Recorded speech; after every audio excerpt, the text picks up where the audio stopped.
I think I can speak for a lot of football fans when I say that Devin Hester being in the Hall of Fame feels right. He's considered the best return man ever, and I think Hester's Hall of Fame induction sets a pretty big precedent for past and future Hall of Fame eligible players to get in, specifically those on special teams. I'm not the only returner who deserves to be in the Hall of Fame. I'm just the first. My name is Caleb, and I've always been pro special teams. I'm not entirely sure how I feel about Hester getting in sooner than other players who probably should be in already, but that's a conversation for another day, and I don't think his Hall induction should be devalued because of it. But Hester said in his Hall of Fame speech this past weekend how his induction could open the door for other return men. But I also think his induction opens the door for more players who played primarily on special teams as a whole to get into the Hall more frequently. I know that the value of special teams players in football can be debated all day, but the reality is that games can be won or lost on special teams as we've seen throughout the years. I want to talk about 3 special teams players that I think should have the most consideration to be in the Hall of Fame that maybe would have gotten less in years prior. I'm going to exclude punters and kickers because I think they generally get more consideration anyway, and I want to be clear that I don't think every single great special teams player should get consideration, but if you are considered the very best at what you do for an extended period of time, maybe even considered a trailblazer, then a conversation should at least be had. So with that being said, let's jump in.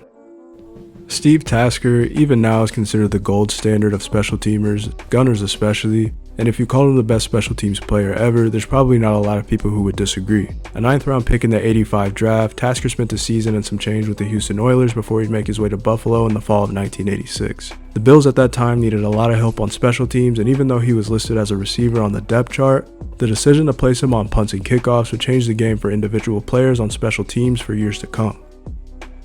On a team that had guys like Jim Kelly, Andre Reed, Thurman Thomas, and Bruce Smith, there were coaches who were legitimately game playing around Steve Tasker. To the casual fan, it's always going to be difficult to explain why guys like Tasker should be in the Hall because his numbers may not pop out on a stat sheet like a position player, but watching the tape and seeing his impact on the outcome of games explains itself. His coverage showcases athleticism, as his 7 career block punts are among some of the best at his position, and his 204 career special teams tackles and 195 career regular season and playoff games are also among some of the best ever. Going first team All-Pro 5 times and a 7-time Pro Bowler, Tasker is also the only special teams player ever to win Pro Bowl MVP. And it would be crazy for me not to mention his best game as a position player, as in 1995 he hauled in 5 catches for 108 yards and a playoff win versus the Dolphins. I do think that Tasker is going to get in eventually, and as a gunner, I think he should be honored as the first player to do so. I also think if Buffalo had won at least one of those 4 Super Bowls and Tasker had a ring on his resume, he may have gotten in already, but in my opinion, I think he has a strong enough case already.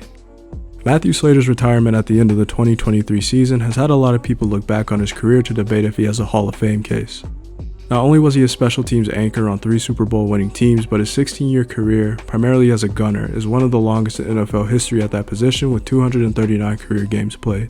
Slater is probably the most decorated special teams player of all time, as in 16 years, he went All-Pro 8 times, 5 times as a first teamer, and was also a 10-time Pro Bowl selection, the most ever for a special teams player. A huge argument that I've seen that people have for Slater is that if you have accolades like that, you should at least be in consideration regardless of position. The 2010s All-Decade team didn't have a spot for sole special teamers, but if there was one spot, it would be Slater's 100%, and I don't think there's much argument against it.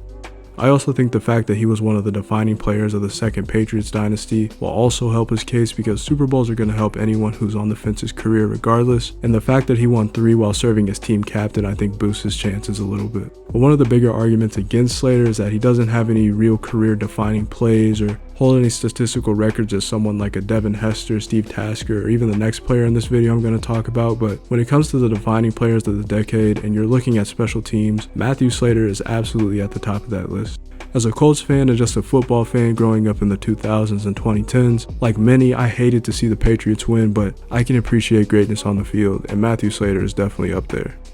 Cordero Patterson getting into the Hall of Fame is a take of mine that might age really well or really badly, but hear me out. If Devin Hester is the best punt return man ever, then I think Patterson is probably the best kickoff return man ever. He has the most kickoff return touchdowns of all time and led the league twice during his career in kickoff return yards, and depending on what the new kickoff rules being implemented this year lead to, I'm not entirely sure if that record is ever getting broken, at least not anytime soon. I think if Hester's induction is going to affect any return specialist, it probably should be Cordero Patterson.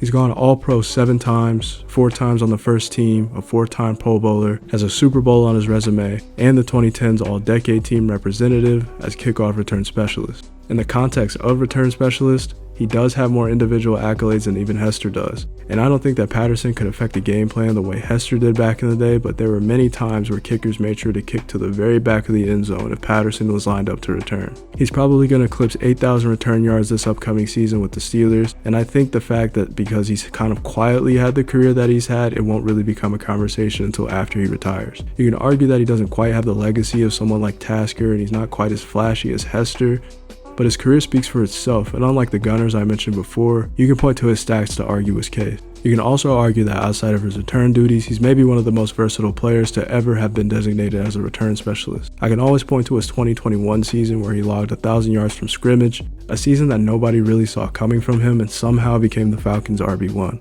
I'm not saying he's first ballot or anything, but as he gets older and closer to retirement, with Hester now being in, I think there should be a spot in the Hall of Fame for Patterson too.